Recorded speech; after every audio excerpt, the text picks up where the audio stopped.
ওদের সময় গেছে তো মনে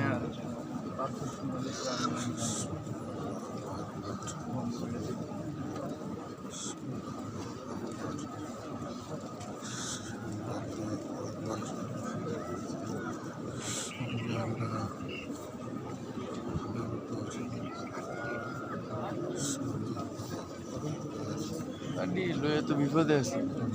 আপনার জুতা কি ধুয়েছেন? হ্যাঁ জুতা জুতা জুতা হাতে লেবার আছে। জায়গা আছে ব্যাগ নাই, এটার মধ্যে রাখতে হবে।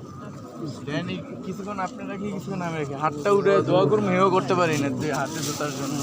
হাতে কইবেন না, গেছে হাতে জুতা আছে। আপনি দোয়া করুন একটু পরে, আবার আমি আপনি দোয়া করেন, পরে আমরা চলেন একসাথে থাকার চেষ্টা করেন, তাহলে মোটামুটি ভালো হবে। তো তাড়াহুড়া না করে আস্তে আস্তে হাঁটেন আর দোয়া করেন।